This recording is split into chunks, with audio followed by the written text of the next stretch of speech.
కేటీఆర్ గారు please conclude చేయండి. ఇంతమంది డిస్టర్బ్ చేసి ఇట్లా కంక్లూడ్ చేస్తా సార్. సార్ వివేక్ గారికి ఇచ్చారు, వారు మంత్రి కాలేదు అయినా మాట్లాడుతున్నారు. రేపు మంత్రి కావాలని కూడా మాకు కోరుతా ఉన్నాం, మా సోదరుడు మా దోస్తు ఆయన, కాబట్టి మంత్రి కావాలని కోరుతున్నా సార్. అధ్యక్ష ఒక మాట చెప్పాలి అధ్యక్ష, ఖచ్చితంగా చెప్పాలి అధ్యక్ష.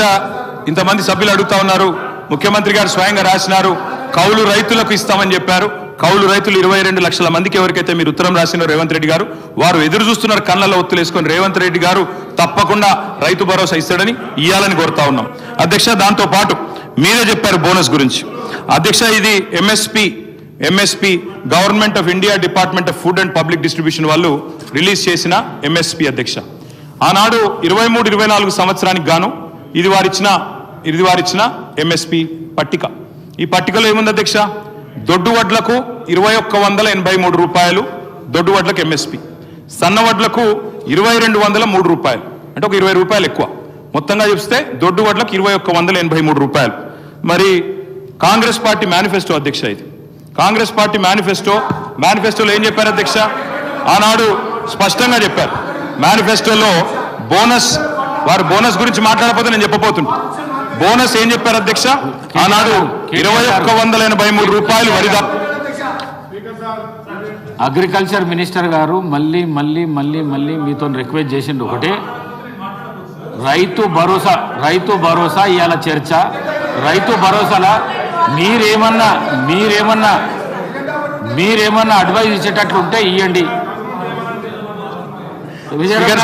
విజయరమణారావు గారు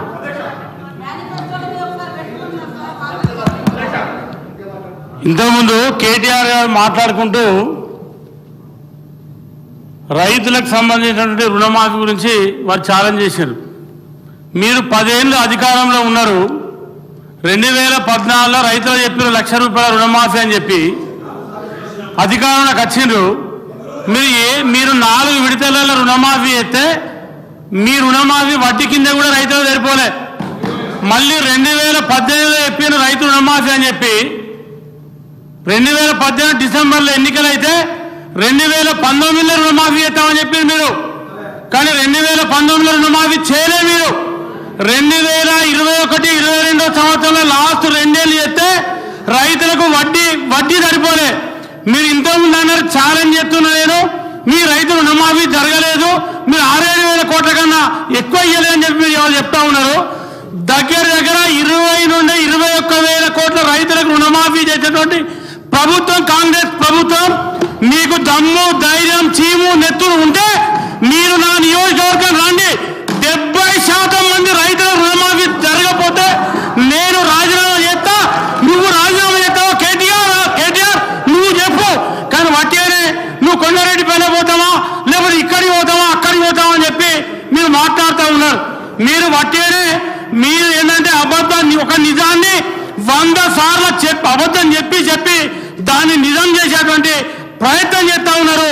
అంతే తప్ప ఇవాళ మీరు వాటర్ విషయంలో కూడా కాళేశ్వరం గురించి మీరు చాలా గొప్పగా చెప్పే ప్రయత్నం చేశారు. మీరు కట్టినాక మా ఉమ్మడి కరీంనగర్ జిల్లాలో కాళేశ్వరం ప్రాజెక్టు కట్టారు.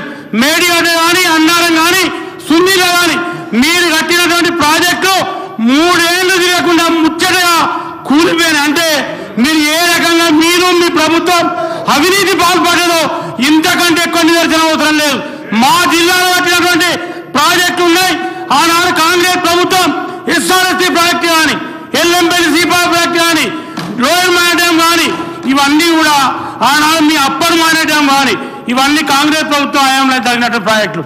కనీసం మేము కట్టినటువంటి ప్రాజెక్టు కడెం ప్రాజెక్టు కానీ వరద వస్తే ప్రాజెక్టు మీదికెళ్ళి గేట్ల మీదికెళ్ళి నీళ్లు పోయినాయి.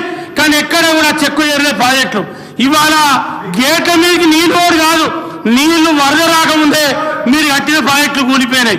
మీరు గొప్పగా చెప్తా ఉన్నారు కాళేశ్వరం. మీరు కాళేశ్వరం ప్రాజెక్టు ఒక్క నిమిషం మీరు కాళేశ్వరం ప్రాజెక్టు కట్టి ఉమ్మడి కరీంనగర్ జిల్లాకు కనీసం 1 ఎకరానికన్నా నీళ్ళు ఇచ్చినా అని చెప్పి అడుగుతా ఉన్నా. మా రైతులు పొట్టగొట్టి, ఉమ్మడి కరీంనగర్ జిల్లా రైతులు పొట్టగొట్టి కేసీఆర్ గారు, హరీష్ రావు గారు, కేటీఆర్ గారు మీ ప్రాంతాలకు నీళ్లు తీసుకుపోయే ప్రయత్నం చేశారు. కనీసం ఆనాడు కాంగ్రెస్ ప్రభుత్వంలో కాలువలు నవ్వి లైనింగ్ చేసి ప్రాజెక్టులు పెట్టేటువంటి వాటికి కనీసం లైనింగ్ పోతే ఆ లైనింగ్ కూడా రిపేర్ చేయలే, షటర్ పోతే షటర్ పెట్టలే. మీరా ఇవాళ కాంగ్రెస్ ప్రభుత్వం గురించి మాట్లాడేది? మీకు మాట్లాడే నైతిక హక్కు లేదు, చిత్తశుద్ధి లేదు. మీరు అబద్ధాలు చెప్పి ప్రజలను రైతులను నమ్మించి మోసం చేసేటువంటి ప్రయత్నం చేస్తా ఉన్నారు. ఇలా రైతుల రుణమాఫీ జరిగితే కూడా రుణమాఫీ జరగలేదని చెప్పేటువంటి ప్రయత్నం చేస్తా ఉన్నారు. రైతులకు బోనస్ ఇస్తే బోనస్ ఇయ్యలేదని చెప్పేటువంటి ప్రయత్నం చేస్తా ఉన్నారు. మీరు ఇవాళ ఒక్క నా నియోజకవర్గంలో దాదాపు పెద్దపల్లి అసెంబ్లీ నియోజకవర్గంలో 51 కోట్లు, దాదాపు 50 కోట్ల బోనస్ వస్తే ఈ నిన్నటి వరకు 46 కోట్ల బోనస్ రైతుల అకౌంట్లలో జమ అయినాయి. అది ఇవాళ కాంగ్రెస్ పార్టీ.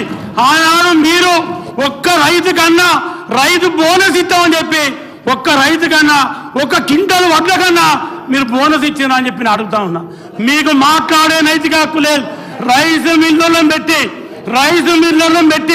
రైస్ మిల్లులతో కుమ్మక్కాయి వాళ్ళని పెట్టి కిలోలు కటింగ్ పెట్టే చరిత్ర ఆనాడు మీ ప్రభుత్వాన్ని. మీరు మాట్లాడే నైతిక హక్కు లేదు, మీకు మాట్లాడటానికి కనీసం కూడా అర్హత లేదు. మీరు రైతుల గురించి మాట్లాడే అర్హత లేదు.